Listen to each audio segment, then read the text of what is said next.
সবাই দুরূদ শরীফ পড়ি। আল্লাহুম্মা সাল্লি আলা সাইয়্যিদিনা ওয়া নাবিয়িনা শাফিঈনা ওয়া হাবিবিনা মাওলানা মুহাম্মদ সাল্লাল্লাহু আলাইহি ওয়া আলা আলিহি ওয়া আসহাবিহি ওয়া বারাকা ওয়া সাল্লাম। আল্লাহুম্মা সাল্লি আলা সাইয়্যিদিনা ওয়া নাবিয়িনা শাফিঈনা ওয়া হাবিবিনা মাওলানা মুহাম্মদ সাল্লাল্লাহু আলাইহি ওয়া আলা আলিহি ওয়া আসহাবিহি ওয়া বারাকা ওয়া সাল্লাম। সবাই দুরূদ শরীফ পড়ো। আল্লাহুম্মা সাল্লি আলা সাইয়্যিদিনা। আল্লাহ পাকের শুকর যে মাওলাই কারীম আপনাকে আমাকে লক্ষ লক্ষ মানুষের সাথে জুমার নামাজ আদায়ের উদ্দেশ্যে এই জায়গায় আসার তৌফিক দান করছেন, এর জন্য শুকরিয়া দান সবাই বলে আলহামদুলিল্লাহ। আমি আগেও বলেছি, এই মুহূর্তে গোটা দুনিয়ার মধ্যে সর্ববৃহত্তম জুমার জামাত আজকে চরমোনাইতে অনুষ্ঠিত হবে।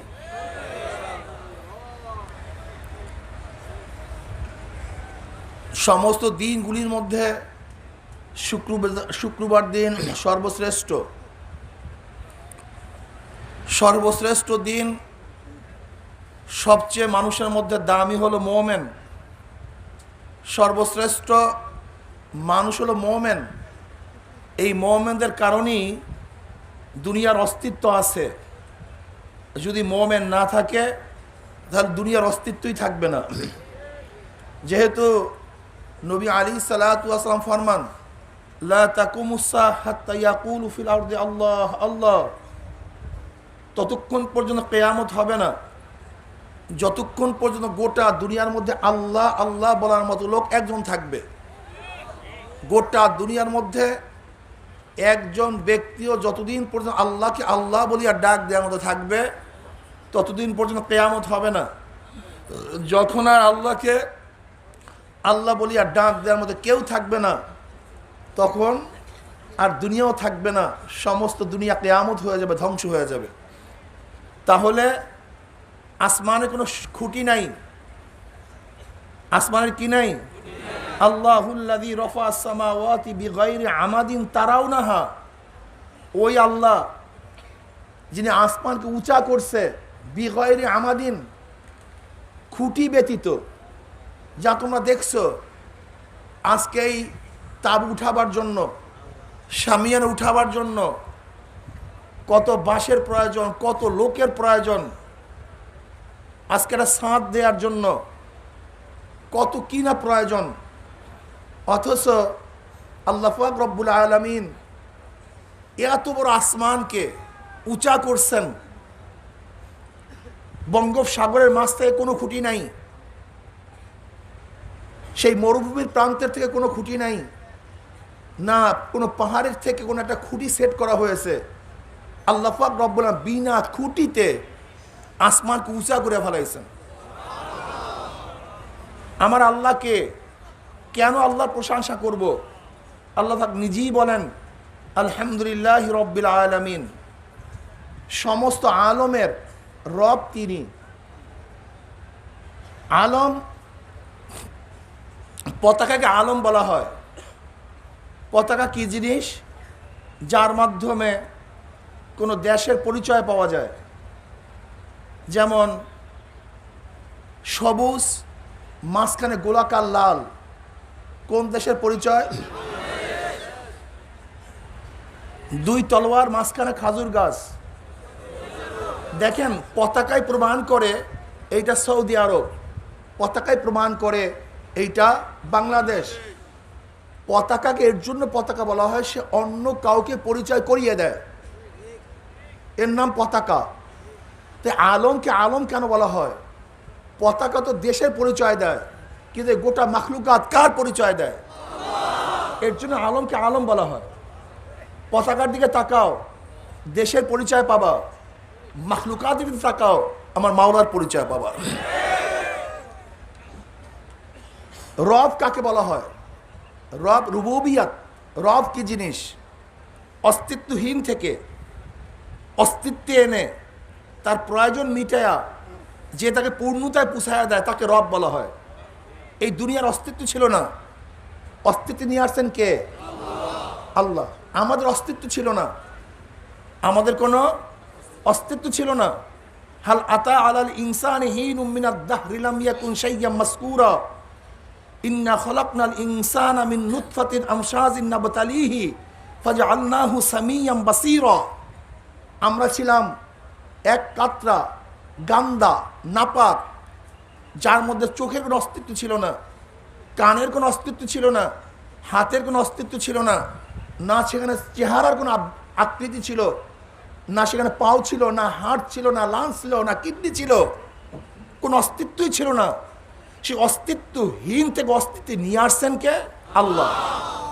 মায়ের গর্ভের মধ্যে আমার যা প্রয়োজন ছিল, মায়ের নাভির সাথে আমার নারের সম্পর্ক, আমাকে মাওলা পাক রব্বুল আলামিন মায়ের গর্ভে রক্ত খাওয়ায়া আস্তে আস্তে বড় করছেন, যেখানে গোটা দুনিয়ার কেউ খাদ্য পৌঁছাতে পারতো না, যেখানে গোটা দুনিয়ায় কেউ দেখতে পারতো না, সেই মায়ের গর্ভে অস্তিত্বহীন থেকে অস্তিত্ব আমাকে কে নিয়ে আসছেন? আমার আল্লাহ। যেখানে চক্ষু ছিল না, চক্ষু দান করছেন, কান ছিল না, কান দান করছেন, হাড় ছিল না, হাড় দান করছেন, লাঞ্চ ছিল না, লাঞ্চ দান করছেন। আমার মাওলা কেমন রব, কেমন রব!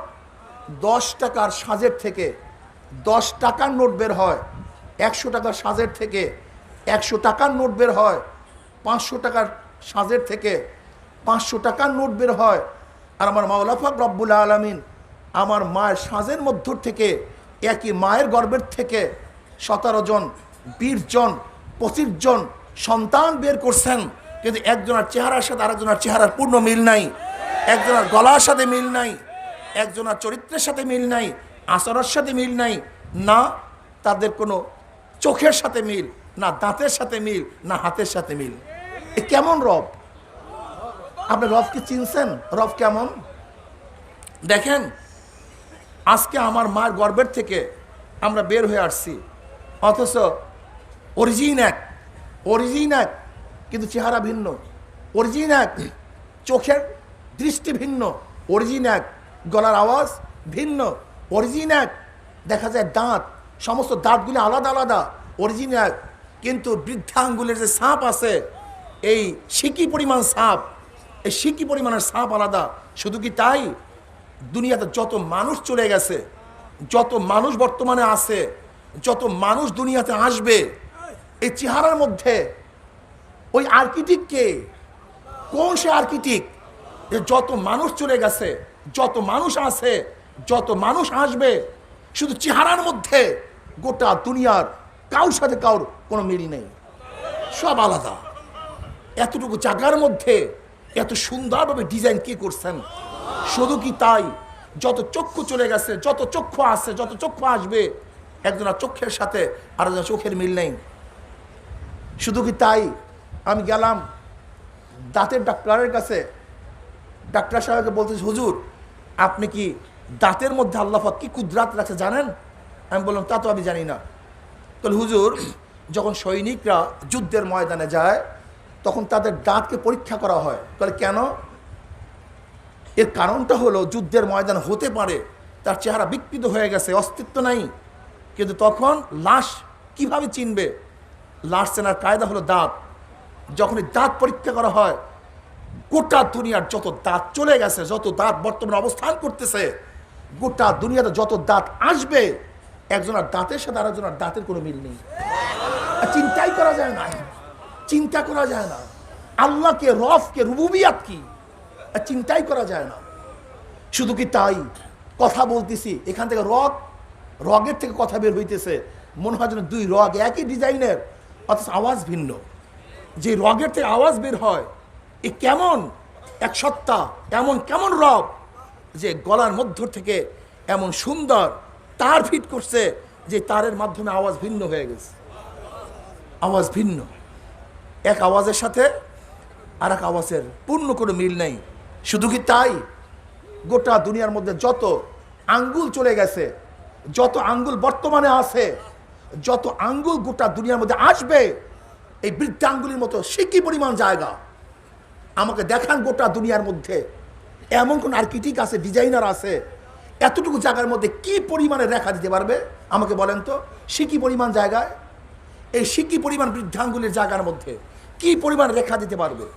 অথচ যত মানুষ চলে গেছে বৃদ্ধাঙ্গুলি নিয়ে, যত মানুষ অবস্থান করতেছে বৃদ্ধাঙ্গুলি নিয়ে, যত মানুষ দুনিয়াতে আসবে, একজন আর এই সিকি পরিমাণ আঙ্গুলের সাপের সাথে আরেকজনের আঙ্গুলের সাপের পূর্ণ মিল নেই। আল্লাহ পাক নিজে অফি আনফুসিকুম আফালা তুবসিরুন, আমি তো তোর মধ্যেই আছি, তুই কেন দেখোস না? তুই দেখোস না কেন? ঘটনা কি? তুই কোথায় খোঁজ করো আমাকে? আমি তোর মধ্যেই আছি। দেখেন আমার মাওলা পাক রব্বুল আলামিন তোমাকে আমাকে কিভাবে সৃষ্টি করেছেন যা চিন্তাও করা যায় না। আমার মাওলা এমনি প্রশংসা চায় না। আলহামদুলিল্লাহ, ইস্তেগরাক, জেন্স ইস্তেগরাক, যত প্রশংসা আছে সমস্ত প্রশংসার দাবিদার একমাত্র কে? আল্লাহ, অন্য কেউ না। হ্যাঁ, বলতে পারেন বিল্ডিং এত সুন্দর না, বিল্ডিং সুন্দর না, এত চুন ছুকরি এ তো পড়েছিল রাস্তার মধ্যে। আজকে তো সৌন্দর্যতা কে দান করছে? ওই যে দেখা যায় যে ব্যক্তি ইঞ্জিনিয়ার রাজ, সে এত সুন্দর একটা বিল্ডিংয়ের ডিজাইন করছে। এখন প্রশ্ন হলো এই ইঞ্জিনিয়ারের মধ্যে, এই রাজের মধ্যে এত সুন্দর মেধা কে দান করছে? অন্য কেউ না, সেই মেধা দান করছে আমার মাওলা। তিনি হলো প্রশংসার দাবিদার, অন্য কেউ প্রশংসার দাবিদার নয়। আলহামদুলিল্লাহ রব্বিল আলামিন, আলহামদুলিল্লাহ, সমস্ত প্রশংসা মালিককে। আল্লাহ কে? সে রব্বিল আলামিন, যে গোটা আলমের আলম, গোটা আলম, আলম আলমের বহু বছর আলামিন। তার মানে কি হলো? তার মানে হলো প্রত্যেকটা মানুষ এক একটা আলম, প্রত্যেকটা চক্ষুকে একটা আলম, প্রত্যেকটা জবান এক একটা আলম, প্রত্যেকটা হাতের সাব এক একটা আলম, প্রত্যেকটা গাছ এক একটা আলম, প্রত্যেকটা ফল এক একটা আলম, তারকাগুলি আলম, প্রত্যেকটা সূর্য আলম, প্রত্যেকটা চন্দ্র আলম, আসমান আলম, এই জমিন আলম, প্রত্যেকটা মাছ আলম, গোটা মাখলুকাত আলম। একটা মাখলুকাতের তাকাইলে আমার মাওলার পরিচয় মিলা যায়। যে কোনো একটা মাখলুকাতের তাকাও, কার পরিচয় পাওয়া যাবে? মাওলার পরিচয় পাওয়া যাবে। এটা কিভাবে বানালো? কিভাবে সম্ভব? কোথার থেকে আসছে? কিভাবে আসে? রব্বিল আলামিন আর রহমান রহিম, তিনি রহমান, তিনি রহিম, মালিক ইয়াউমিদ্দিন, তিনি শেষ দিনের মালিক। আল্লাহ পাক রব্বুল আলামিন এই আয়াতের মধ্যে প্রথম চারটা নাম তার উল্লেখ করেছেন। আল্লাহ, রব, রহমান, রহিম, মালিক, পাঁচটা। আল্লাহ পাকের জাত সহ পাঁচটা নাম উল্লেখ করেছেন। আলহামদুলিল্লাহ হি রব্বিল আলামিন, আর রহমান রহিম, মালিকি ইয়াউমিদ্দিন। রব, রহমান, রহিম, মালিক এবং আল্লাহ পাকের জাতি নাম আল্লাহ শব্দ উল্লেখ করেছেন। এর মধ্যে কত সুন্দর কথা। বান্দা কি করতেছে? আমার মাওলা পাক প্রশংসা করতেছে। কে সে? রব্বিল আলামিন, যিনি গোটা আলমের প্রতিপালক, পালনকর্তা, যার যা প্রয়োজন আমার মাওলা পাক রব্বুল আলামিন তাকে তা দান করেন। মুসা আলাইহিস সালাতু ওয়াস সালাম একদিন যাইতেছেন, হঠাৎ তার মনে পড়ছে আমা মিন দাব্বাতিন ফিল আরদি ইল্লা আলাল্লাহি রিজকুহা, গোটা মাখলুকাতের রিজকের ব্যবস্থা আল্লাহ পাক করেন কিভাবে? পদ্ধতিটা কি? কিভাবে করেন? আল্লাহ পাক রব্বুল আলামিন মুসাকে বলেন, মুসা, তোর হাতের মধ্যে যে লাঠি আছে সেই লাঠি দিয়ে তোর সামনে যে পাথর আছে পাথরে আঘাত কর। মুসা আলাইহিস সালাতু ওয়াস সালাম যখন লাঠি দিয়ে পাথরে আঘাত করলেন, পাথর ভাগ হয়ে গেছে। দেখে সেই পাথরের মধ্যে একটা পোকা, যার মুখের মধ্যে সবুজ একটা ঘাস। পাথরের মধ্যে পোকা, সেই পোকার মধ্যে এই সবুজ ঘাসের ব্যবস্থা কে করছে? অন্য কেউ না, অন্য কেউ না। ওই পাথরের মধ্যে সবুজ ঘাসের ব্যবস্থা করছে আমার আল্লাহ। রব, গোটা আলমের রব তিনি। তিনি রহমান, তিনি রহিম। তার দয়ার কারণে আমরা বেঁচে আছি, তার দয়ার কারণে অস্তিত্ব আছে। যদি তার দয়া না থাকতো, রহমান না থাকতো, রহিমের সিফাত তার মধ্যে না থাকতো, আমরা যে অপকর্ম করি, আমরা যে অপদার্থ, আমরা যে নাফরমান, এক সেকেন্ডের জন্য আমাদের থাকার কোনো অধিকার দুনিয়ার মধ্যে নাই। রহমানের গুণের কারণে, রহিমের গুণের কারণে আল্লাহ পাক রব্বুল আলামিন আজও আমাদেরকে রাখছেন, আমাদের অস্তিত্ব আছে। আমার রহমান বেহদ মেহেরবান, বেহদ মেহেরবান। আমার মাওলা পাকের রহমানের দয়ার কোনো শেষ নাই, কোনো সীমা নাই। তিনি দুনিয়ারও রহমত, আখিরাতুর রহমত। আমার মাওলা কেমন মেহেরবান দেখেন। আমার মাওলা পাক রব্বুল আলামিন দুনিয়ার রিজিকের ব্যাপারে কোনো ভেদাভেদ করেন নেই। সবার জন্য রিজিককে আম করে দিচ্ছেন। রিজিককে আম, যে আল্লাহওয়ালা তার জমিতে যেই ফসল হয়, যে নাফরমান কাফের তার জমিতে একই ফসল হয়। যে কাফের তার জমির মধ্যে যে বৃষ্টি, যে মোমেন তার জমির মধ্যে একই বৃষ্টি। যে কাফের তার জমিনের থেকে যেই পানি উঠে, যে বেঈমান তার জমিনের মধ্য থেকে একই পানি ওঠে, নাকি ভিন্ন ওঠে? শুধু কি তাই, নবী ইব্রাহিম আলাইহিস সালাতু ওয়াস সালামের আদত ছিল, নিয়ম ছিল, মেহমান ছাড়া তিনি খানা খাইতেন না। তার দাস্তারখানে মেহমানের প্রয়োজন থাকতো, মেহমান নিয়ে আসতো। একদিন কোনো মেহমান পায় না, কোন মেহমান পায় না, বের হয়েছেন মেহমানের তালাশ। একজন মেহমান পাইছে, তাকে নিয়ে আসছে ভিক্ষুক, দাস্তারখানে বসছে। নবী ইব্রাহিম আলাইহিস সালাতু ওয়াস সালাম বিসমিল্লাহির রহমানির রহিম বলিয়া খানা শুরু করছে। আর মেহমান বিসমিল্লাতুল উজ্জা, তার ভূতের নামে, মূর্তির নামে খানা শুরু করছে। কার সামনে? নবী ইব্রাহিম আলাইহিস সালাতু ওয়াস সালামের সামনে। নবী ইব্রাহিম আলাইহিস সালাম ক্ষিপ্ত হয়ে গেছে যে আমার সামনে তুমি মূর্তির নামে খানা শুরু করছো, শিরক করতেছো আমার সামনে। তারা সমস্ত নবীর তৌহিদবাদী। মনে রাখতে হবে সমস্ত নবীদের আকীদা এক। কোনো নবীদের আকীদার মধ্যে কোনো পার্থক্য নাই, শরিয়াতের মধ্যে পার্থক্য, কিন্তু সমস্ত নবীদের আকীদা বিশ্বাস এক। সমস্ত নবীদের আকীদা বিশ্বাস এক। সমস্ত নবীরা তৌহিদবাদী, এক আল্লাহর ইবাদত তারা করছেন। সমস্ত নবী জান্নাতকে বিশ্বাস করছেন, সমস্ত নবী জাহান্নামকে বিশ্বাস করছেন, কিয়ামতকে বিশ্বাস করছেন, মালাইকাদেরকে বিশ্বাস করেছেন। সমস্ত নবীদের ঈমানের মধ্যে কোনো পার্থক্য নাই, সমস্ত নবীদের ঈমান এক, অভিন্ন। এর জন্য তাদের সমস্ত দিন এক। যদি দিনের অর্থ করা হয় ঈমান, আকীদা, তাহলে সমস্ত নবীদের দিন এক। কথা ঠিক না? নবী ইব্রাহিম আলাইহিস সালাতু ওয়াস সালামের সামনে যখন বসে বিসমিল্লাতুল উজ্জা, আমি লাত এবং উজ্জার নামে খানা শুরু করছি। আর হযরত ইব্রাহিম আলাইহিস সালাতু ওয়াস সালাম বিসমি তাআলা কার নামে শুরু করছে? আল্লাহর নামে। এখন ইব্রাহিম আলাইহিস সালাতু ওয়াস সালাম বলতেছে ভাগো এখান থেকে।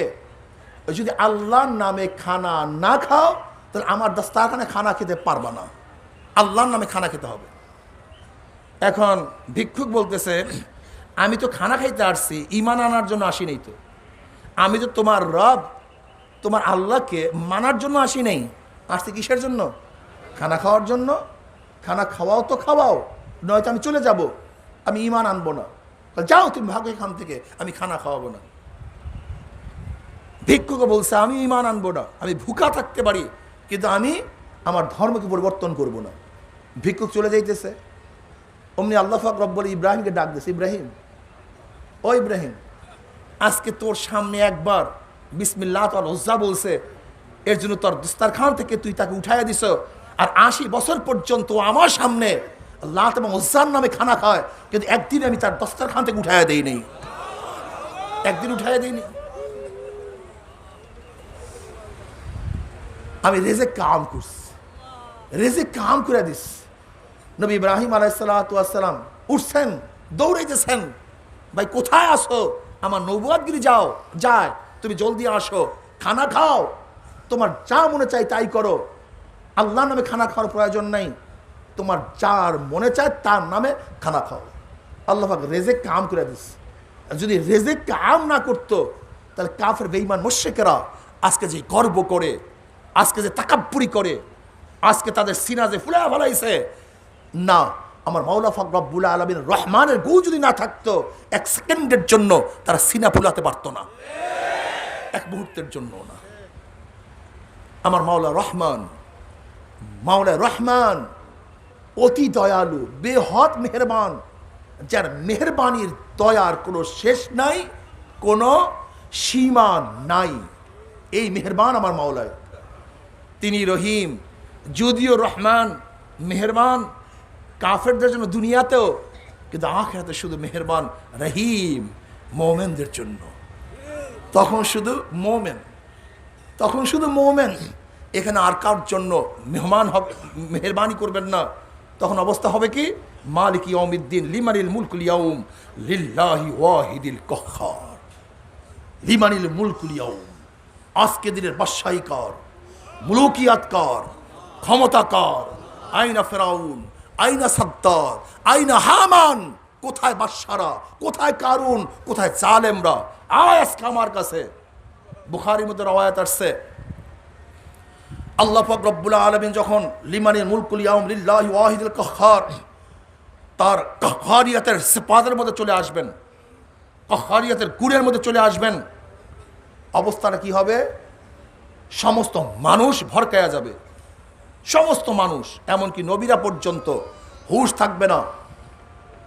বুখারীর মধ্যে দীর্ঘ এক রওয়ায়াত আছে, অনেক লম্বা এক রওয়ায়াত আছে। নবী আলাইহিস সালাতু কি ফরমান?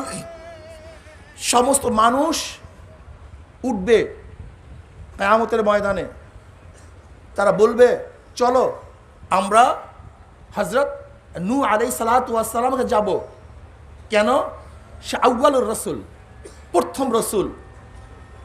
আমরা তার কাছে বলবো যে আল্লাহর কাছে যেন সুপারিশ করে বিচার শুরু করার জন্য। বিচার কি হবে দেখার দরকার নেই, বিচার কি হবে এর প্রয়োজন নাই, আগে বিচার শুরু করুক, বিচার শুরু করুক। আল্লাহর কাছে আমরা ফরিয়াদ করার জন্য নবী নূহ আলাইহিস সালাতু ওয়াস সালামে যাব। দেখেন কিয়ামতের ভয়াবহ অবস্থাটা কি, কি হবে না না হবে তা পরের কথা, আগে বিচার হয়ে যাক। সমস্ত উম্মত যাবে, যাবে নবী নূহ আলাইহিস সালাতু ওয়াস সালামের কাছে, গিয়া বলবে নবী নূহ আমাদের জন্য সুপারিশ করেন যেন আল্লাহ পাক কি শুরু করে? জান্নাত জাহান্নাম পড়ে, জান্নাত জাহান্নাম সব পড়ে, আগে বিচার শুরু হয়ে যাক। কিয়ামতের ভয়াবহ অবস্থা সহ্য করার মতো না, বিচার করতে যেন আল্লাহ পাক রব্বুল আলামিন শুরু করেন, সুপারিশ করেন। সমস্ত উম্মত নবী নূহ আলাইহিস সালাতু ওয়াস সালামের যাবে। নবী নূহ আলাইহিস সালাতু ওয়াস সালাম বলবে লিমানিল মুলকুল ইয়াউম লিল্লাহি ওয়াহিদুল কাহ্হার। আল্লাহ পাক গজবের মধ্যে চলে আসছেন, কাহ্হারিয়াতের মধ্যে চলে আসছেন। আজকে আল্লাহর সামনে সুপারিশ করার ক্ষমতা আমি রাখি না। আমার কাছে কেন আসছো? তোমরা যাও জাতির পিতা নবী ইব্রাহিমের কাছে যাও। সবাই আসবে নবী ইব্রাহিম আলাইহিস সালাতু ওয়াস সালামের কাছে। নবী ইব্রাহিম আলাইহিস সালাতু ওয়াস সালাম বলবেন আজকে আল্লাহর সামনে সুপারিশ করার ক্ষমতা আমি রাখি না, তোমরা যাও হযরত মূসা যিনি কালিমুল্লাহ, যে আল্লাহর সাথে কথা বলছেন, তার কাছে চলে যাও, সে আল্লাহর কাছে সুপারিশ করবে। সমস্ত মানুষ নবী মূসা আলাইহিস সালাতু ওয়াস সালাম যাবে যে আপনি আল্লাহর সাথে কথা বলছেন, আপনি আজকে আল্লাহর সাথে সুপারিশ করেন যদি আল্লাহ পাক বিচার কার্য শুরু করেন। তাহলে আজকের দিনে আল্লাহ পাকের সামনে সুপারিশ করার ক্ষমতা আমি রাখি না, তোমরা যাও রুহুল্লাহ, যে আল্লাহর রূহ, নবী ঈসার কাছে। সবাই যাবে নবী ঈসার কাছে। তাহলে আজকের দিনে আল্লাহর সামনে সুপারিশ করার ক্ষমতা আমি রাখি না, তোমরা চলে যাও আমাদের বাবা আদমের কাছে। সবাই যাবে বাবা আদমের কাছে, বলবে আমার কাছে আসছো কেন, কিসের জন্য আমার কাছে আসছো?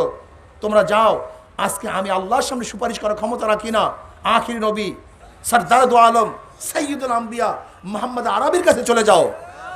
সমস্ত উম্মত নবী আলাইহিস সালাতু ওয়াস সালামের কাছে যাবে। বুখারীর মধ্যে রওয়ায়াত আছে, নবী আলাইহিস সালাতু ওয়াস সালাম ফরমান যখনই আমার নবীর কাছে যাবে, এবার আমার নবী উঠবেন, কি বলবেন? এবার জায়গা মতো আস। আজকে দিনের আল্লাহর সামনে সুপারিশ করার ক্ষমতা আল্লাহ পাক কাউকে দেয় নাই। এই ক্ষমতা আল্লাহ পাক রব্বুল আলামিন শুধু আমাকেই দান করছে, অন্য কাউকে এই ক্ষমতা দেওয়া হয়নি। নবী আলাইহিস সালাতু উঠবেন, নবী নিজে বলেন আমি উঠব, আমি আল্লাহর সামনে গিয়ে আরশের সামনে সেজদায় পড়ে যাব। তখন আল্লাহ পাক রব্বুল আলামিন আমাকে দোয়া শিক্ষা দিবেন, যে দোয়া এখন আমি জানি না, ওই সময় শিক্ষা দেওয়া হবে।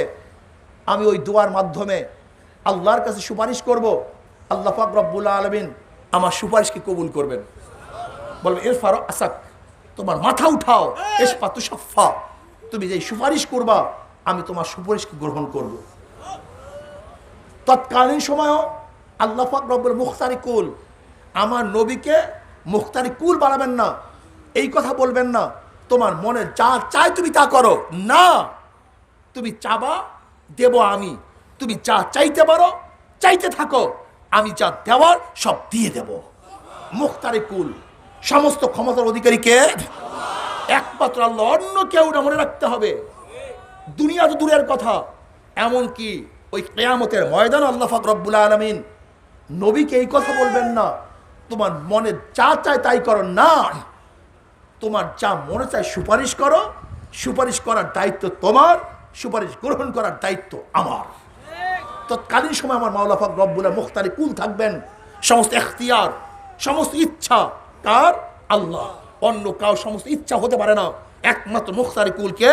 আমার আল্লাহ। এই আকীদাকে সহি করেন, আকীদাকে মজবুত করেন। এই কথা না বলি যে আল্লাহু আকবার, নাউযু বিল্লাহ।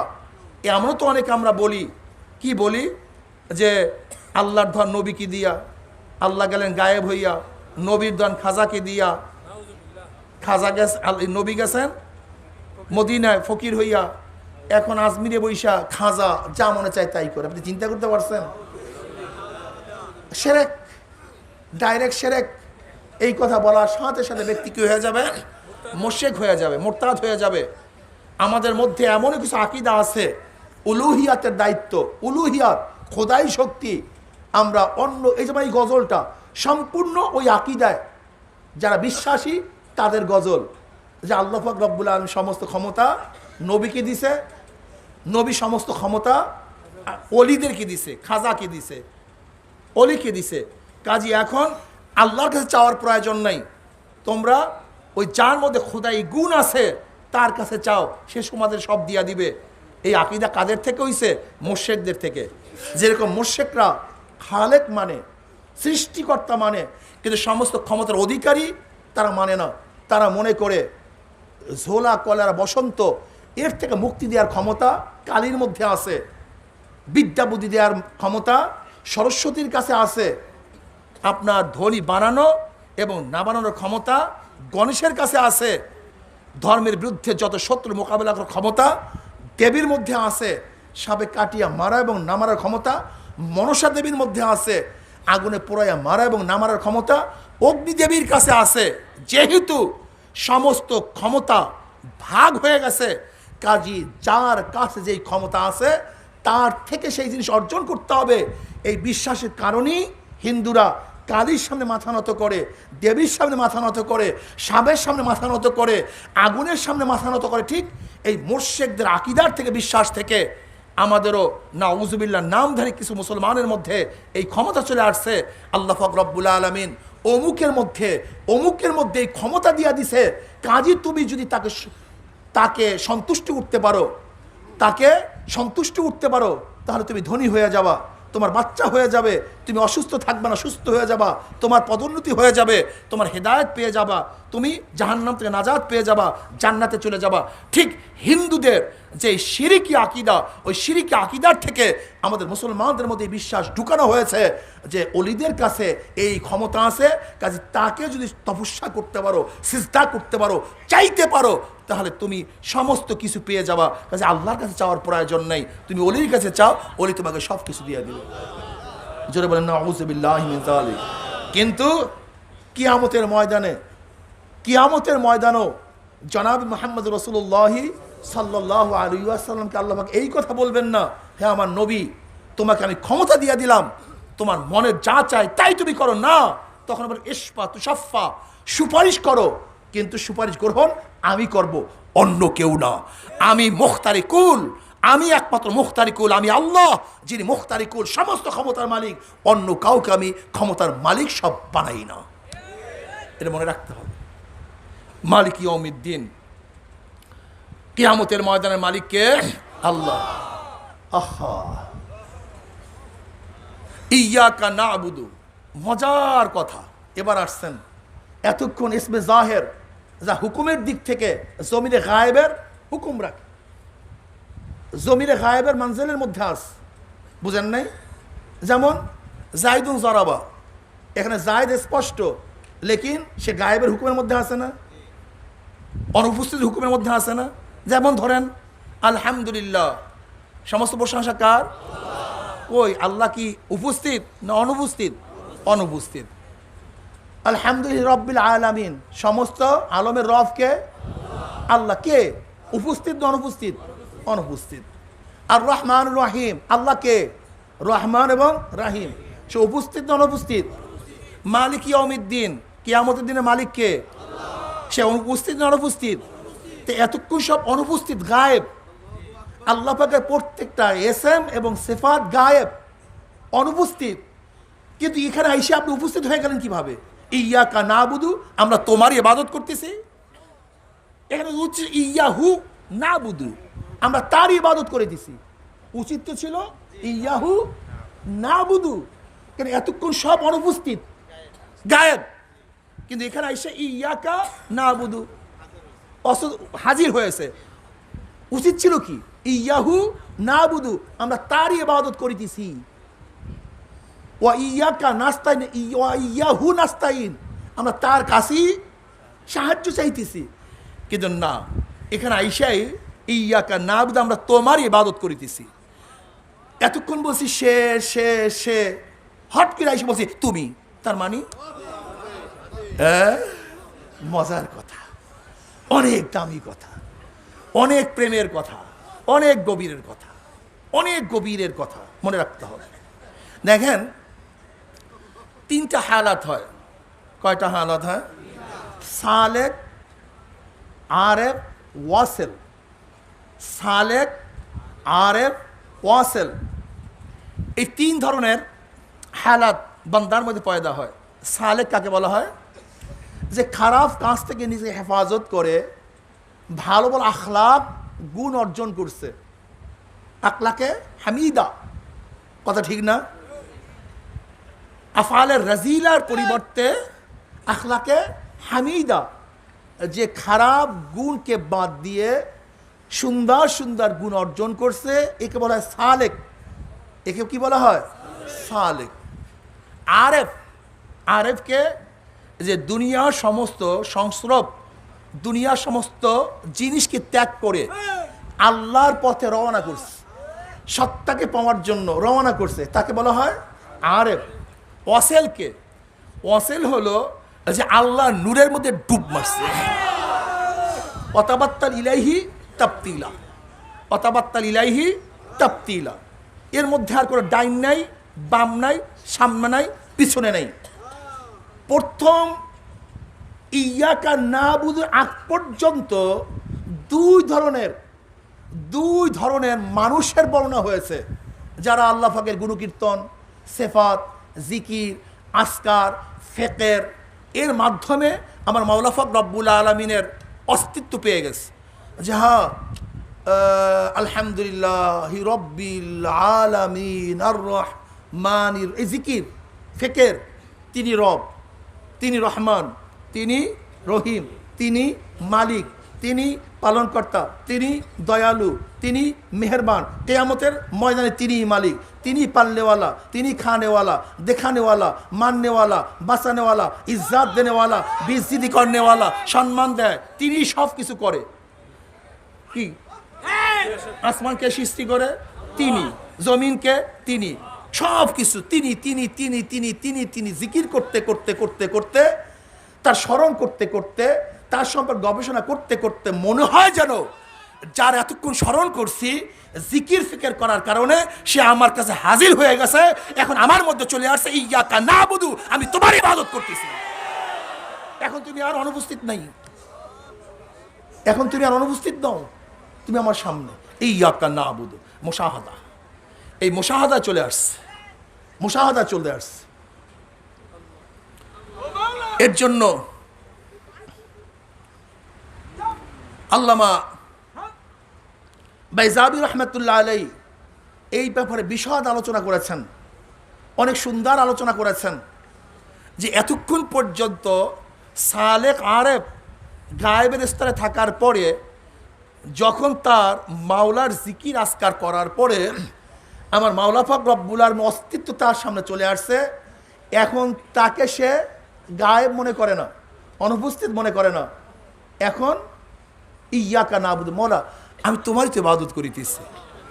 নাবুদু মুআব্বাদ, মুআব্বাদ তরিকুল মুআব্বাদ, এখান থেকে ইবাদত শব্দের অর্থ কি? ইবাদত শব্দের অর্থ কি? ইবাদত শব্দ মুআব্বাদ থেকে, তরিকুল মুআব্বাদ, পদধলিত রাস্তার থেকে ইবাদত শব্দ আসছে। দেখেন যারা চেয়ারে নামাজ পড়েন, আমি ওই সমস্ত বন্ধুদেরকে বলবো ইবাদত কি জিনিস, ইবাদত কাকে বলা হয়। আহারে, ইবাদত বলা হয় যেরকম মানে পদদলিত রাস্তাকে তরিকুল মুআব্বাদ বলা হয়। পদদলিত যার মধ্যে মানুষ কি হাঁটে, পাও দিয়া চলে, তাকে বলা হয় তরিকুল মুআব্বাদ। এই মুআব্বাদ থেকে ইবাদত, ইবাদত অর্থ আকসাল গায়াল, নিজেকে শেষ পর্যন্ত খুজু এবং হাকির, অর্থাৎ একজন বান্দা নিজেকে শেষ পর্যন্ত হাকির, নিজেকে একেবারে নিচু মনে করে যে, তাকে বলা হয় আবেদ। শেষ পর্যন্ত যে আমি কিছু না, আমার চেয়ে খারাপ কেউ নাই, আমার চেয়ে গুনাহগার কেউ নাই, আমি সবচেয়ে নিচু। যেরকম পদদলিত রাস্তা যার উপরে মানুষ হাঁটতে থাকে, আমি এইভাবে একটা পদদলিত, আমার চেয়ে নিচু কেউ নাই। এগুলো ইবাদতের হাকিকত। ইবাদতের হাকিকত হল নিজেকে সবচেয়ে নিচু মনে করা, সবচেয়ে খারাপ মনে করা। অথচ তুমি গিয়া চেয়ারের মধ্যে বসছো, তোমাকে নিচু মনে করছো না উঁচা মনে করছো? তোমার ইবাদতের হাকিকতই হয়নি, ইবাদতই জানো না, তোমার ইবাদতই ঠিক হয়নি। যেহেতু আমরা নিচু, আমরা লাঞ্ছিত, আমরা অপমানিত, বড়কে আল্লাহ। তা মানুষের সবচেয়ে দামি হলো কপাল। সবচেয়ে দামি কি? কপাল। সবচেয়ে নিচু জায়গা হলো যেখানে পাও রাখে। এখন আমার সবচেয়ে নিচু জায়গা কোনটা? যেখানে আমার সবচেয়ে উঁচা কোন জায়গা? তা সবচেয়ে উঁচা হলো কপাল, সবচেয়ে নিচু হলো পাও যেখানে রাখা হয়। তা আমার উঁচাকে সবচেয়ে নিচের জায়গায় ঠেকাইয়া আমি প্রমাণ করতে চাই আমি উঁচা না, আমি হলাম সবচেয়ে নিচা, তুমি সবচেয়ে বড়। এর জন্য আমার অস্তিত্বকে মিটাইয়া তোমার সামনে পড়িয়া গেলাম। তাজাল্লুল, নিজেকে সবচেয়ে জলিল এবং হাকির বানানোর নাম ইবাদত। জলিল, আমার চেয়ে খারাপ কেউ নেই, আমার চেয়ে নিচু কেউ নেই। এর জন্য আমার উঁচা জায়গাকে নিচের জায়গায় ঠেকাইয়া আমি আল্লাহর সামনে সেজদায় পড়িয়া যাই, মালা তুমি সবচেয়ে বড়, আমি কিছু না। আর তোমার ইবাদতের অবস্থা কি? গিয়ে তুমি চেয়ারে বসছো, তোমার ইবাদতের হাকিকত তোমার জানা নেই, তোমার ইবাদতই হয় না। ইবাদত তুমি জানো না, এর নাম ইবাদত না। তুমি ইবাদতের জিনিসটাই জানো না। তুমি ভাবছো কি যে ইবাদত অর্থ আমি দাঁড়াইয়া আল্লাহর সামনে চেয়ারে বসে এটা বক্তৃতা করে আসবো, এর নাম ইবাদত না। ইবাদত ভিন্ন জিনিস। যে ব্যক্তি আবেদ, যে ব্যক্তি নিজেকে হাকির এবং জালিল মনে করে, সবচেয়ে নিচু মনে করে, তার যতই কষ্ট হোক না কেন, মাওলার সামনে চেয়ারে বসতে পারে না। সে মাওলার সামনে চেয়ারে বসতে পারে না, হয় না। এটা ইবাদতের খেলাফ, তরিকুল মুআব্বাদের খেলাফ। ইবাদত শব্দের অর্থই হলো নিজেকে লাঞ্ছিত করা, অপমানিত করা, ছোট মনে করা। আর সেখানে তুমি চেয়ারে গিয়ে আরে সুবহানাল্লাহ, মনে হয় যেন সে আল্লাহকে এখন বক্তৃতা করে শুনাইবে, চেয়ারে বসছে। আচ্ছা দেখেন, লক্ষ লক্ষ লক্ষ লক্ষ মানুষ এখানে, কই একটাও তো চেয়ার নেই। তো ছোট্ট একটা পাড়ার মসজিদের মধ্যে এত চেয়ার আসলো কোথার থেকে? ঘটনা কি আমাকে বলেন তো? এই লক্ষ লক্ষ মানুষ, একটা চেয়ার এখানে নাই। কিন্তু তুমি ফট কইরা এই একটা মসজিদের মধ্যে গ্যালারি বানাইলে কিভাবে? এত গ্যালারি। নামাজ পড়তে যাও না আল্লাহর সাথে ফাইজলামি করতে যাও? হ্যাঁ, তুমি নামাজ পড়তে যাও না ফাইজলামি করতে যাও?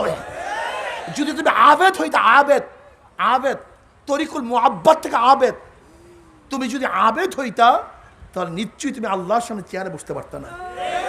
তোমার মনের মধ্যে বারবার বাধা সৃষ্টি করতো, আমি আমার মালিকের সামনে চেয়ারে বসি কিভাবে, সম্ভব কিভাবে? এটা হতে পারে না। মালিক ইয়াউমিদ্দিন, ইয়্যাকা না'বুদু ওয়া ইয়্যাকা নাস্তাঈন। এবার ইহদিনাস সিরাতাল মুস্তাকিম, ইহদিনাস সিরাত। মাওলা, আমি তোমারই ইবাদত করিতেছি, করিব। এবার কি? ওয়া ইয়্যাকা নাস্তাঈন, আমি তোমার কাছে সাহায্য চাইতেছি।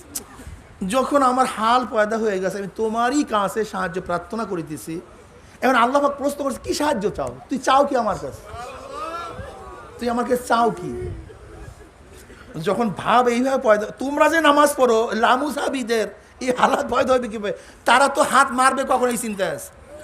লামুজাহাবিরা তো জামাতে গিয়ে চিন্তা করতে আছে আমরা এখানে হাজির আছি, আমিন জোরে বলবো কখন যে আমরা এখানে আছি। এ তো লামুজাহাবিরা দাঁড়ায় শুধু পাও সরাইতে থাকবে যে আমি লামুজাহাবি, তুমি পাও সরাও না কেন? ঈদের হালাত আর এই সূরা ফাতিহার হালাত এক না, যেহেতু আমার সময় নাই এই জন্য বিস্তারিত ব্যাখ্যা যাইতে পারতেছি না। ইয়াকা নাবুদু, আমরা তোমারই ইবাদত করিতেছি, করিব। ইয়াকা হাসার, ইয়াকা হাসার, এখানে এসএমকে আগে নিয়ে আসা হইছে, ফেলকে পরে নিয়ে আসা হইছে। ইয়াকা নাবুদু, তোমারই ইবাদত করিতেছি, করিব। মুজারে দুই অর্থ দেয়, হাল মুস্তাকবেল। মসজিদে তোমার ইবাদত করিতেছি, মসজিদের বাইরে তোমারই ইবাদত করিব। এই মসজিদে তোমারই সাহায্য চাইতেছি, মসজিদের বাইরে তোমারই সাহায্য চাইব। আমি না, আমরা, আমি ইবাদত করি, আমার ছেলের মাধ্যমে ইবাদত করাবো। আমি ইবাদত করি, আমার মেয়ের মাধ্যমে ইবাদত করাবো। আমি ইবাদত করি, আমার ভাইয়ের মাধ্যমে ইবাদত করাবো। উচিত ছিল ইয়াকা আবুদু, আল্লাহ আমি তোমার ইবাদত করিতেছি, কিন্তু আল্লাহ পাক বহু বচন নিয়ে আসছেন আমরা। তার মানে কি, তোমার একার সেজদা আল্লাহ চায় না, তোমার ছেলের সেজদা আল্লাহ চায়। তোমার একার সেজদা আমার মাওলা চায় না, তোমার স্ত্রীর সেজদা আমার মাওলা চায়। তোমার একার সেজদা আমার মাওলা চায় না, তোমার ভাইয়েরও সেজদা আমার মাওলা চায়।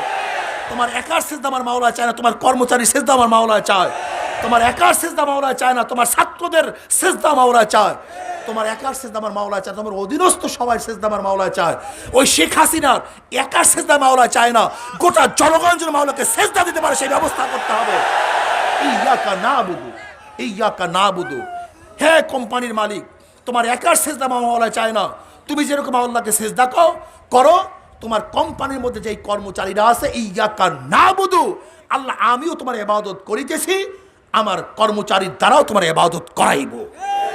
ইয়াকা নাবুদু ইহদিনাস সিরাতাল মুস্তাকিম।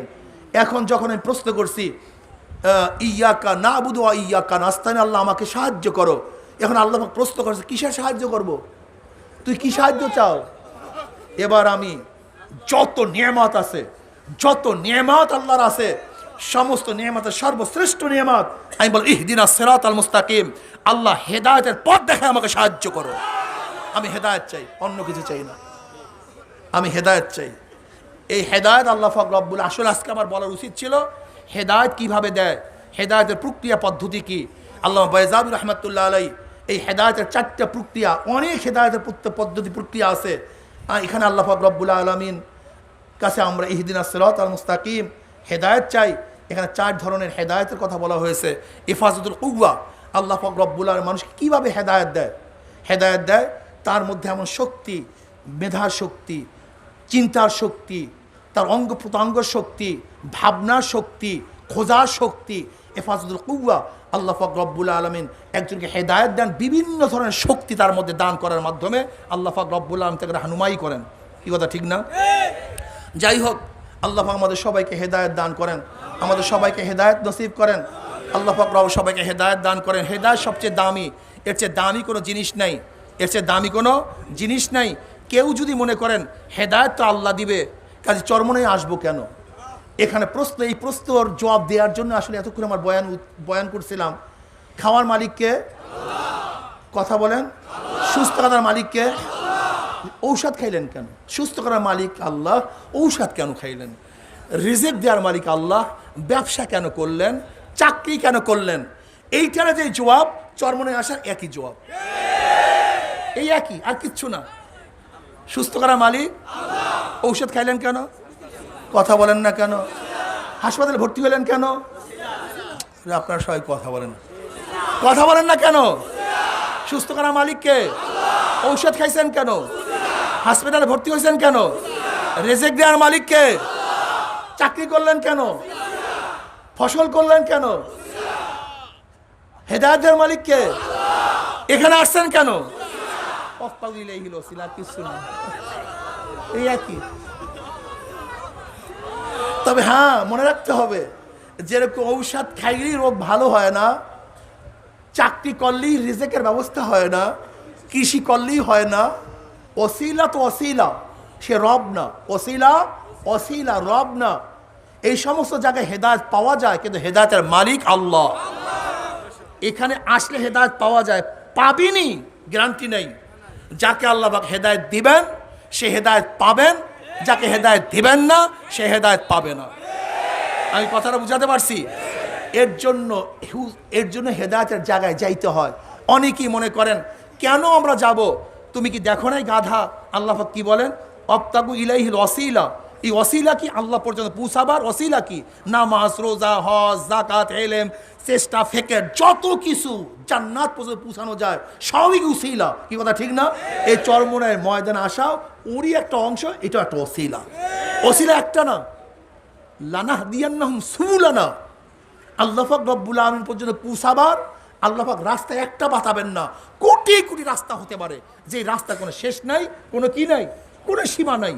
এর মধ্যে চরমোনায়ের ময়দান একটা অংশ। তার মানে এই নয় আসলেই হেদায়েত পাওয়া যাবার না, বরং আসলে এখানে হেদায়েত পাওয়া যায়, কিন্তু কে পাবে? যাকে আল্লাহ পাক হেদায়েত দিবে। এর জন্য আল্লাহ পাক কি বলে? কুনু মা'আস সাদিকিন, অকুনু মা'আস সাদিকিন, তোমরা সত্যবাদীদের সংস্রবে চলে যাও। আল্লাহ পাক কি বলছেন? ওয়াত্তাবে সাবিলা, ওয়াত্তাবে সাবিলা মান আনাবা ইলাইয়া। ওয়াত্তাবে, ইত্তেবা করো, অনুসরণ করো ওই ব্যক্তিদের রাস্তা। আল্লাহর রাস্তার কথা বলেন নাই, কোরআনের রাস্তার কথা বলেন নাই, ওই ব্যক্তিদের রাস্তা যারা আমার দিকে ঝুঁকে গেছে। আল্লাহ পাক কি বলছেন? ওয়াত্তাবিউ মাল্লা ইয়াসআলুকুম আজরান ওয়া হুম মুহতাদুন। ওয়াত্তাবিউ, ইত্তেবা করো, আমর উজুবের জন্য, এটা হাকিকত। যদিও এ বাহাতের মানা আছে, কিন্তু আসল হলো উজুব। ওয়াত্তাবিউ মাল্লা ইয়াসআলুকুম আজরান ওয়া হুম মুহতাদুন, তাদের পথ অনুসরণ করো যারা মুহতাদ, হেদায়েত প্রাপ্ত, তাদের পথ অনুসরণ করো। আমি বারবার আল্লাহর কাছে দোয়া করতেছি, ইহদিনাস সিরাতাল মুস্তাকিম, আল্লাহ আমাকে সিরাতাল মুস্তাকিম দান করো। কোন সিরাতাল মুস্তাকিম? কোথায় পাবো সিরাতাল মুস্তাকিম? আমি প্রশ্ন করছি কার কাছে? আল্লাহর কাছে। ইহদিনাস সিরাতাল মুস্তাকিম, মাওলা হে তুমি আমাকে সঠিক পথ দেখাও। এখন আল্লাহ পাক প্রশ্ন করছে কোথায় সঠিক পথ? আমি প্রশ্ন করছি আল্লাহর কাছে কোথায় সঠিক পথ পাবো, কোন জায়গায় পাবো, কিভাবে পাবো? আল্লাহ তুমি আমাকে বলে দাও। এখন আল্লাহ বলছে আনআমতা আলাইহিম, তাদের পথ অনুসরণ করো, তাদের পথ যাও, যারা আমার পথে চলার পরে যাদের উপর নিয়ামত বর্ষণ করছি, যাদের উপরে আমি নিয়ামতের সমস্ত রহমাতের দ্বারা আমি তাদেরকে আবৃত করিয়া দিছি, যাদেরকে আমি রাহনুমাই করিয়া আমার পর্যন্ত পৌঁছাইয়া দিছি, তুমি তাদের পথ অনুসরণ করো। তারা কারা? মিনান নাবিয়্যিন ও সিদ্দিকিন ও শুহাদা ও সালিহিন, তারা হলো ওই সমস্ত লোক, নবীদের পথ, সিদ্দিকিনদের পথ, শহীদদের পথ এবং নেককার আল্লাহওয়ালাদের পথ তুমি আমাদেরকে দেখাইয়া দাও। আমি আল্লাহকে দোয়া করতেছি, কাজী আল্লাহর কাছে আমরা দোয়া করি, মাওলা হে আমাদেরকে রাহনুমাই করো, আমাদেরকে পথ প্রদর্শন করো। কত সুন্দর কথা এই সূরা ফাতিহার মধ্যে চলে আসছে। কাজে আল্লাহ পাক রব্বুল আলামিন আমাদের সবাইকে পথ দেখাবার, পথ চলার তৌফিক দান করেন। এর জন্য চরমোনায়েদের কাজ কি? বসেন, উঠিয়েন না। চরমোনায়েদের কাজ কি? চরমোনায়েদের কাজ হলো রাহনুমাই করা। কি করা ভাই? জোরে বলেন, কি করা? পথ প্রদর্শন করা। কি করা? রাস্তা দেখায় দেওয়া। এর জন্য যত জায়গায় আল্লাহর পথ আছে, দ্বীনের পথ আছে, ইসলামের পথ আছে, ভালো পথ আছে, ওই পথগুলি চরমোনাই আল্লাহরা দেখায়। যদি নির্বাচন, ভোট, এর মধ্যে কোনো খারাপ নাই থাকে, তাহলে ভালোই না থাকে, খারাপ না থাকে, তা চরমোনাই আল্লাহরা এই ভোটের কথা বলতো না। যেহেতু এর মধ্যে ভালো এবং মন্দ আছে, এর জন্য চরমোনাই আল্লাহরা এই পথ দেখায়, তোমার ভালোর দিকে যাও, খারাপের দিকে যাও না। কারণটা কি? ভোট শব্দের অর্থ সাক্ষী দেওয়া, ভোট শব্দের অর্থ সমর্থন করা, ভোট শব্দের অর্থ কি? সাহায্য করা। যতগুলি ক্যান্ডিডেট অংশগ্রহণ করেছে, আমি সাক্ষী দিচ্ছি এর মধ্যে সবচেয়ে ভালো ব্যক্তি এই, কাজে আমি তার পক্ষে সিল মারছি। আল্লাহ না করুক ক্যান্ডিডেটের মধ্যে যদি আল্লাহকে না মানার লোক হয়, আল্লাহকে না বিশ্বাস করার লোক হয়, চোর হয়, ডাকাত হয়, গুন্ডা হয়, মদখোর হয়, জুয়াখোর হয়, ইসলামের আদর্শের বিবর্জিত কোনো লোক হয়, আর তার পক্ষে সাক্ষী দিলে এখন তোমাকেই প্রশ্ন করতেছি তোমার ইমানের অবস্থা কি হবে। নাম্বার 1, ভোট মানে সাহায্য করা, সহযোগিতা করা। যেমন কোনো খেয়ালার কাছে এক চোর গিয়া বলতেছে, ভাই আমি ওপারে যাব চুরি করার জন্য। খেয়ালা বলতেছে, না আমি মুসল্লি, আমি ভালো, আমি তাহাজ্জুদ গুজার, আমি তোমাকে পার করতে পারি ঠিকই, কিন্তু চুরির ভাগ নেব না। যেহেতু তুমি ইচ্ছা করছো চুরি করবা, যুবক মানুষ, ইচ্ছা করছোই যেহেতু, আর আমার খেয়া ব্যতীত তুমি চুরি করতে পারবা না, আমি পার করে ঠিকই দেব, কিন্তু অংশ নেব না। এখন যদি খেয়ালা ওই চোরকে চুরি করার জন্য খেয়া পার করে দেয়, খেয়ালার কোনো দোষ নেই। হ্যাঁ, এনে চুরির ভাগ নেবে না। সে তাহাজ্জুদ গুজার, সে ইবাদতে মগ্ন, শুধু একটু নৌকা ধাক্কা দিয়া চুরি করার ব্যবস্থা করে দিয়েছে। কোনো গুনাহ আছে? ও আছে না, ঠিক না? ঠিক ভোট মানে সাহায্য করা, সহযোগিতা করা। তোমার ভোট ব্যতীত এই ব্যক্তি ভালো কাজ করতে পারতো না, মসজিদ বানাতে পারতো না, মাদ্রাসা বানাতে পারতো না, মানুষকে সাহায্য করতে পারতো না, সহযোগিতা করতে পারতো না, উপকার করতে পারতো না। কাজে তোমার সাহায্যের মাধ্যমে এই ব্যক্তি নির্বাচিত হয়ে যত ভালো কাজ করবে, তোমার সাহায্য ব্যতীত করতে পারতো না, সমস্ত অংশীদারি তুমি। কিন্তু তোমার ভোট পেয়ে যারা চুরি করবে, ডাকাতি করবে, লুচ্চামি করবে, গুন্ডামি করবে, খুন করবে, এর দায় দায়িত্ব তোমার নেই। তার কারণটা কি? তোমার ভোট ব্যতীত চুরি করতে, ডাকাতি করতে, ধর্ষণ করতে, জুলুম করতে, খুন করতে। কাজে তোমার ভোটের কারণে যত গুনাহ করবে তার অংশীদারিও তুমি। এর জন্য আমি বলি, কিয়ামতের ময়দানে অনেক মুসল্লি দেখবে লক্ষ লক্ষ ব্যারেল মদের গুনাহ, লক্ষ লক্ষ জিনার গুনাহ, লক্ষ লক্ষ কোটি কোটি চুরির গুনাহ, ডাকাতির গুনাহ। আল্লাহ, আমি তাহাজ্জুদ গুজার, আমি সিজদায় পড়তাম তোমার কাছে ভোর রাত্রে, কোনোদিন চুরি করি নাই, মদ স্পর্শ করি। এত মদের গুণ আসলো কোথার থেকে? আল্লাহ বলে আমি ভালো মতো জানি। কিন্তু যাদেরকে ভোট দিয়ে ইসলামের 12টা বাজাইয়া দিছে, ইসলামকে জবাই দিছো, চুরির ব্যবস্থা করছো, কোরআনের বিরুদ্ধে আইন করার ব্যবস্থা করেছো, ইসলামের বিরুদ্ধে আইন করার ব্যবস্থা করেছো, তোর ভোট ব্যতীত সংসদের মধ্যে ইসলামের বিরুদ্ধে আইন পাশ করার ক্ষমতা কারোর ছিল না। কাজে তুই ভোট দিয়ে যত সংসদের মধ্যে আমার বিরুদ্ধে, ইসলামের বিরুদ্ধে আইন পাশ করার ব্যবস্থা করে দিয়েছ, দেশের মালকে লুটপাট করছো, সমস্ত গুনাহ তোর আমল নামায় লিখে দিস। এখন আপনারা গিয়ে দেন ভোট, তাতে আমাদের কি আসে যায়? কিন্তু চরমনে আসবেন, এরা রাহনুমাই করবে, এরা আপনার চক্ষু উন্মোচন করবে যে এইটা ভালো, ও হাদাইনা ও নাস্তাইন। আল্লাহ পাক রব্বুল আলামিন দুইটা পথ দেখাইয়া দিছে, এটা জান্নাতের পথ, এটা জাহান্নামের পথ। এখন চলিয়া পারো না চলিয়া পারো, দেখার বিষয় তোমার। ভোট সবচেয়ে দামি বিষয়। খবরদার, খবরদার, এমন মানুষকে যদি সাক্ষী দান, এমন নীতি ও আদর্শের উপরে সিল মারেন, তাহলে আপনার অবস্থা কেরাসিন হয়ে যাবে, ঈমান থাকবে না, ইসলাম থাকবে না, আপনি খোদাদ্রোহী হয়ে যাবেন, জালেম হবেন, খুনি হবেন, খুনিদের অংশীদারি হবেন, তাদের সাহায্যকারী হবেন। কাজে আল্লাহ পাক রব্বুল আলামিন আমাদের সবাইকে সৎ পথে, সঠিক পথে চলার তৌফিক আল্লাহ পাক আমাকেও দান করেন, আমাদের সবাইকে দান করেন। এখন আমরা সবাই কবলাল জুমা 4 রাকাত সুন্নাত নামাজ আদায় করি।